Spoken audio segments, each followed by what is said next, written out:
because Yeah. watching like both of my parents like manage like finances and money, like I did not, and so now it's like, well, it's nobody's fault. Like, you can't blame your parents. Like, where's the character in Mm-hmm. that? And so it's character building for me to be on this financial journey I'm on, of understanding things. And what I'm learning through it is it's a lot, it has to do with mindset. And so, when you're in jail, you have a lot of opportunities to read a lot of books. And I think my father must have tapped into something while he was on the other side of like making things happen.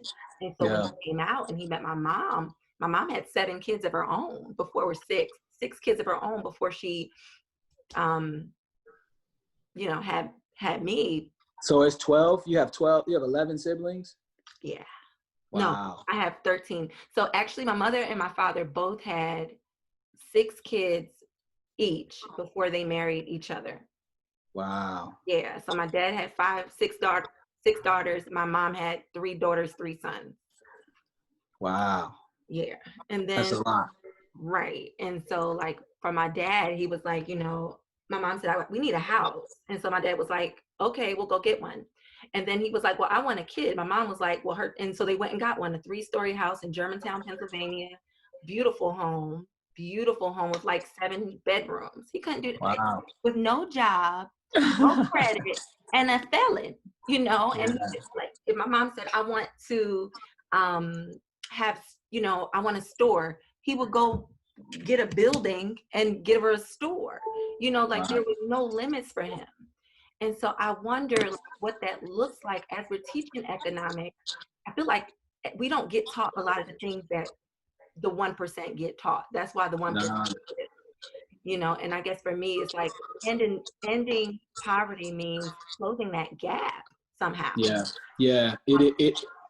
It's education, and I don't have an economics degree, so I'm learning as best I can too, and I sort of learned what I have learned so far from a social lens, like watching the outcomes of economic inequity, watching the outcomes of systemic racism, and being like, okay, it's really 2 ways to think about the way our country is structured, right?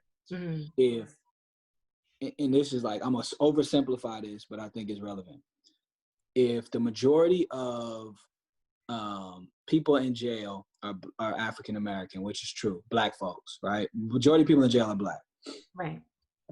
In most American cities, the majority of the poor people are Black, Mm-hmm. right? You look at that data and you can say one of 2 things. You can either say Black people are broken and they're more prone to poverty and crime, or you can say the system is broken and it is unfairly placing Black people in positions to be poor and commit crimes. Right.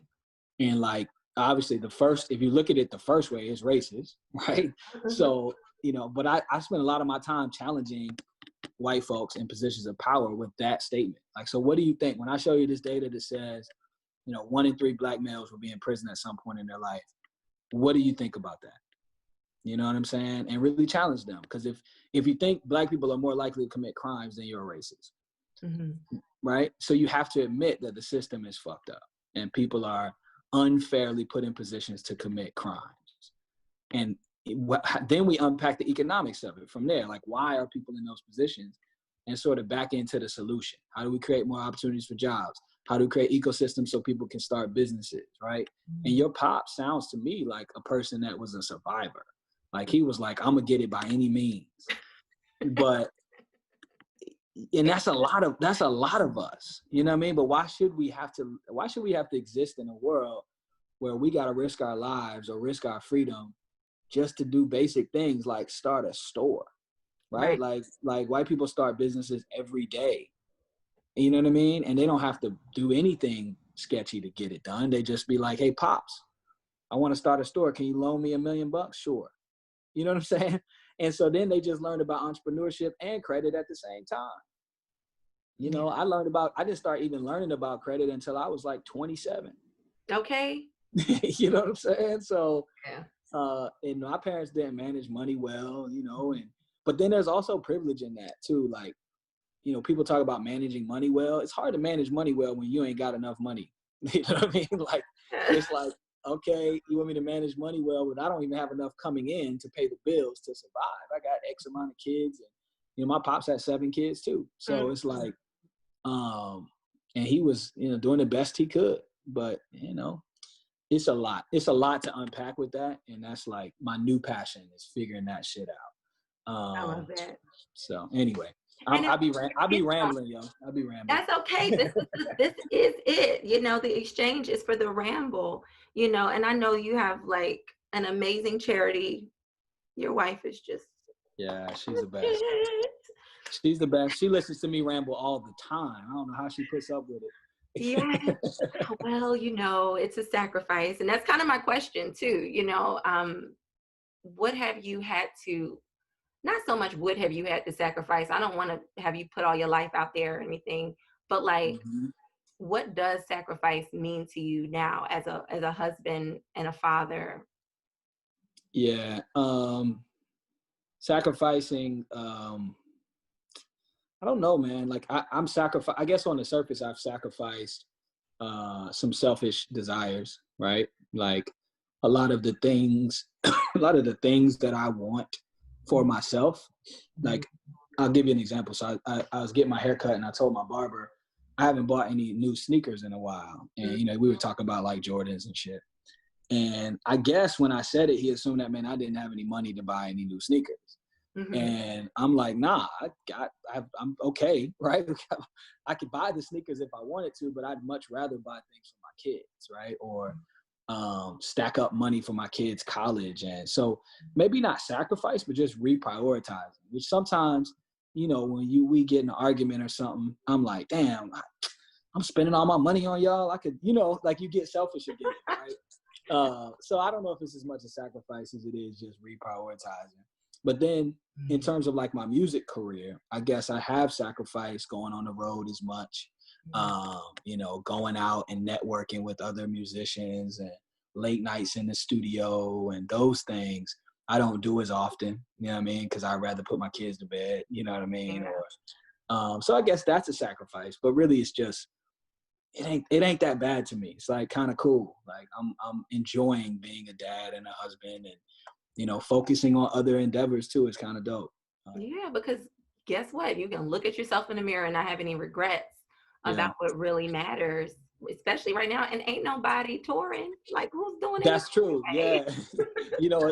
Speaking about like higher powers, and I pray often, and I'm grateful for like the other things that I do instead of music. Cause I'm like, man, if I was dependent upon show money, which for the most part of my career, records don't sell the way they used to. Everyone's streaming everything. So shows is where you make your money, right? Shows and selling merchandise at the shows.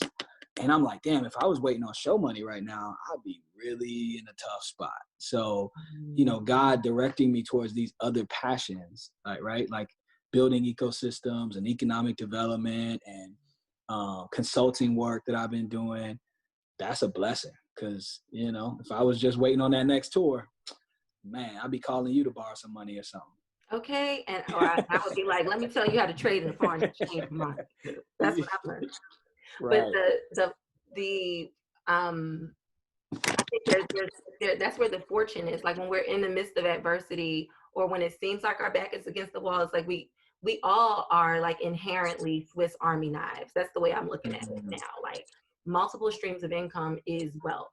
So being able to say, okay, like I can do this. I'm still collecting royalties on my, that's right, my streams, my music. That's right. Please keep streaming my music. I own all my masters, so all of them. Stream it. Yeah. Okay, and then and I got this project and this project and this. Like you're on your way to becoming a billionaire just because you're just walking in your purpose. That's the way I look at it, especially when you're talking about ecosystems, things that people really aren't talking about. That's like that's my new favorite word. Scale ecosystem. Yeah, man, God is good. I'm in a good space and excited about what we're doing. I'm excited about what you're doing too, though. This is really cool, man. It's allowing people to share their thoughts and you share yours, sharing good energy with each other. Really, really dope. Yeah, it's an exchange for sure. And I want to talk to you more about, I've got like I have a lot of dreams. So like when I books and books of them, like, of things that I want to do and goals, and now I've narrowed them down to just like a postcard, like just an index card, but a nonprofit, you know, like what that looks like, how to create one, who do I want to be on my board, you know, things like that. No. Well, that's a very important decision, and if I can help, you know, holler at me. I'm happy to help, participate, support, contribute. I've always thought highly of you, and you're beautiful, you're intelligent, you're motivated, you're amazing. I got you, whatever you need on my end. Waving my feather, thank you. I am a lightsome sage. Thank you. I just appreciate all of that energy. Thank you. Yeah, thank you. Good. All good. Okay, I keep dropping my phone, but I need to wrap up soon. So, what else can I answer for you? I want to make sure I give you what you need. I smell the incense burning too, the sage in me right now. I appreciate it. Really, you know, Josh, that was it. I really, I just appreciate you taking the time to share this energy in this space with me. That's something that maybe people can watch 10 years from now and be like, yes. Yeah, look at what they built. Look at what they built after that conversation. A whole ecosystem. Let's build it. Build it. Okay. Yes, love to you and yours. Best to you and the family. And let's do this again sometime. Thank you, Josh. Peace. All right. Peace. That's amazing.